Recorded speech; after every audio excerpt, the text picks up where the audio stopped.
শেখ হাসিনার মূল মন্ত্র উন্নয়নের গণতন্ত্র। এটা আবার আইয়ুব খানও কইতো। এটা আইয়ুব খানের মূল মন্ত্র উন্নয়নের অর্থাৎ ইলেকশন লাগে না। আর এখন হইল আগে সংস্কার পরে নির্বাচন। এটা ওই আইয়ুব খান, শেখ হাসিনা এবং বর্তমান যারা এটা বলে এরা এক পথের প্রতীক। এরা ইলেকশন দিতে চায় না।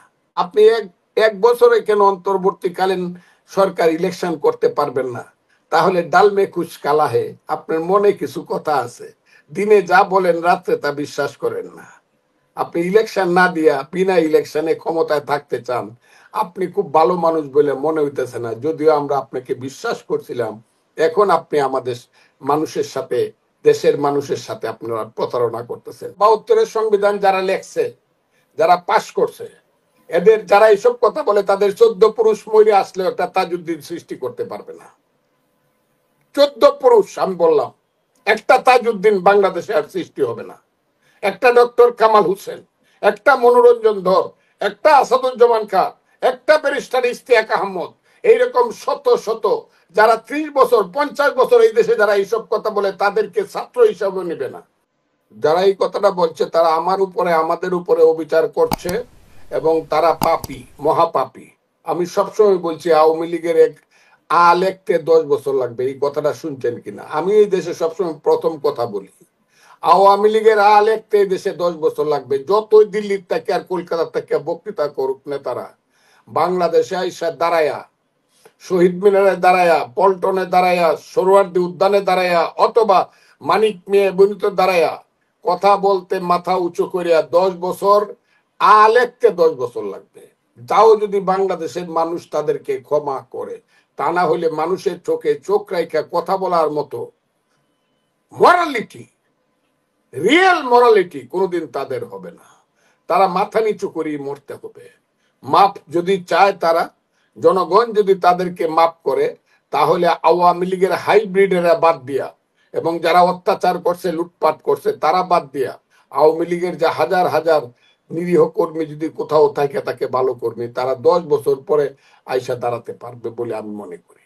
এর আগে না। এইগুলা কইয়া খালি লাভ নেই। আওয়ামী লীগ আইসা পড়বো এখন ওই বর্ডার পরে, নো, আমরা সবাই মিলে বর্ডার করে দিলে, খুলে দিলে আওয়ামী লীগের পাও কাঁপবে এখানে আসতে। কেন? কারণ তারা মহা অপরাধ করে গেছে, মহা পাপ করে গেছে। জনগণের সামনে দাঁড়ানোটার মধ্যে, মারুক আর না মারুক, এইটার মধ্যে বিবেকের একটা দংশন আছে। বিএনপি অনেকের ছায়াতলে আছে বলে মানে অনেকেই মন্তব্য করেন। এই মন্তব্যকে আপনি কি একদমই উড়িয়ে দেবেন কিনা? কার ছায়াতলে আছে একজনকে দেখাক, আমি জানি না। আমার ছায়াতলে কেউ নাইটাই। তবে আমি এই কথাটা সবসময় বলি, আওয়ামী লীগ 10 বছর থাকবে না বা কোনোদিনই না থাকতে পারে, কিন্তু আওয়ামী লীগ যে পলিটিক্সটা নিয়ে সৃষ্টি হয়েছিল, আওয়ামী লীগ যে পলিটিক্সটা নিয়ে যুদ্ধ করছিল এই দেশে বা যুদ্ধের আহ্বান করছিল, সেই পলিটিক্সটা আওয়ামী লীগ করুক বা না করুক, এই বাংলার পরবর্তী জেনারেশন কেউ না কেউ করবে। গণতন্ত্র, সমাজতন্ত্র, ধর্মনিরপেক্ষতা, জাতীয়তাবাদ, এটা করবেই। কারণ আদর্শ কোনোদিন হারায় যায় না, আমি না করলে আরেকজনে করবে। আমি এই কথা এই কারণে আমার আওয়ামী লীগের নাকি এখানে রাজনীতি করে না, আওয়ামী লীগ না, আমি বলছি আওয়ামী লীগের যে আদর্শিক রাজনীতি, এইখানে যদি জামাত ইসলাম নাও থাকে, এই দেশে একটা ধর্মীয় রাজনীতি থাকবে ইসলামের নামে। আমি এই কথাটা বলতে চাই। জামাত ইসলাম নাও থাকতে পারে, কিন্তু ইসলামের নামে ধর্মীয় রাজনীতি থাকবে, যেহেতু দেশের 90% মানুষ মুসলমান। এটা আপনি অস্বীকার। আবার এই দেশে আবার বাঙালি জাতির রাজনীতিও থাকবে। হে বঙ্গ ভান্ডারে তব বিবিধ রতন, তা সবে অবদামি অবহেলা করি। বুঝছেন না? এই ভান্ডারে বিবিধ রতন বাঙালির রাজনীতিও করবে কেউ না কেউ। কেউ না কেউ গান গাইবই, চলো সমানে সমান বাংলার সন্তান, চলো সমানে সমান, গাইবই মুক্তিযুদ্ধের গান। কাজেই এই রাজনীতি হবে, এখানে এই রাজনীতি হবে। আবার কেউ কেউ বিচ্ছিন্ন ভাবে আবার এখানে ইরানের মতো স্বপ্ন দেখবে, এখানে সিরিয়ার মতো স্বপ্ন দেখবে, ইরাকের IS এর মতো স্বপ্ন দেখবে, এগুলো দেখবে।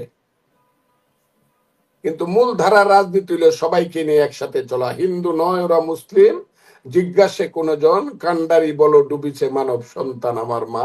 সবাইকে নিয়ে একসাথে চলা, ধনী গরিব সবাইকে নিয়ে, হুম, শিক্ষিত অশিক্ষিত, লুঙ্গি পরা মানুষ, প্যান্ট পরা মানুষ, স্যুট পরা মানুষ, পাজামা পাঞ্জাবি পরা মানুষ, টুপি মাথায় দেওয়া মানুষ, একসাথে ওই যে করবেন। হিন্দুদের শিক্ষা হুম, দেওয়া মানুষ, সন্ন্যাসী মানুষ, সব নিয়ে পথ চলতে পারাটাই হলো একটা দেশের হুম। সফলতা। বাংলাদেশে এটাই হওয়া উচিত, কারণ শত ফুল না ফুটলে একটা বাগান হয় না। বাংলাদেশেও যদি সব ধরনের মানুষ একসাথে মিলে রাজনীতি না করে, তাহলে বাংলাদেশ ঠিক হবে না, এটি আমি মনে করি। আপনার কাছে সর্বশেষ যেটা জানতে চাই যে নির্বাচনের ব্যাপারে নির্বাচন কমিশনও বলছেন যে নির্বাচন তারিখ ঘোষণা করা তাদের হাতে নেই। তাহলে কাদের হাতে? আমরা যেটা সরকারের কাছে শুনেছি বা সরকার বলার চেষ্টা করেছে এই বছরের শেষের দিকে বা আগামী বছরের মাঝামাঝির দিকে। আপনার কি মনে হয় যে এই সময়সীমার মধ্যে নির্বাচন দিতে পারে? শেখ হাসিনা একটা কথা বলতো, আগে উন্নয়ন পরে গণতন্ত্র। শেখ হাসিনার মূল মন্ত্র উন্নয়নের গণতন্ত্র, এটা আবার আইয়ুব খানও কইতো। এটা আইয়ুব খানের মূল মন্ত্র উন্নয়নের অর্থাৎ ইলেকশন টিলেকশন লাগে না। আর এখন হইল আগে সংস্কার পরে নির্বাচন। এটা ওই আইয়ুব খান, শেখ হাসিনা এবং বর্তমান যারা এটা বলে, এরা এক পথের প্রতীক। এরা ইলেকশন দিতে চায় না, কারণ জানে ইলেকশন দিলে পরে মানুষ তাদের বাক্সে কি দিবে এইটা মানুষ জানে, তারা জানে। এই কারণে ইলেকশন থেকে দূর রাখার জন্য তারা একটা বাহানা সৃষ্টি করছে, সংস্কার।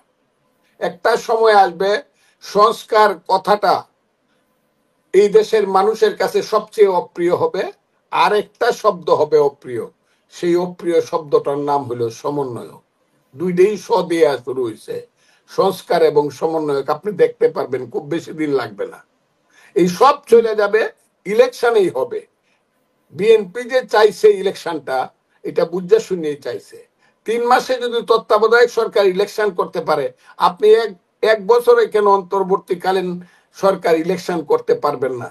তাহলে ডালমে কুছ কালা হে, আপনার মনে কিছু কথা আছে, দিনে যা বলেন রাত্রে তা বিশ্বাস করেন না। আপনি ইলেকশন না দিয়া বিনা ইলেকশনে ক্ষমতায় থাকতে চান, আপনি খুব ভালো মানুষ বলে মনে হইতেছে না, যদিও আমরা আপনাকে বিশ্বাস করছিলাম। এখন আপনি আমাদের মানুষের সাথে, দেশের মানুষের সাথে আপনারা প্রতারণা করতেছেন। প্রতারণা থেকে দূরে আসুন, ইলেকশন দেন, একটা নির্দলীয় নিরপেক্ষ সরকারের অধীনে সুষ্ঠু ইলেকশন দেন।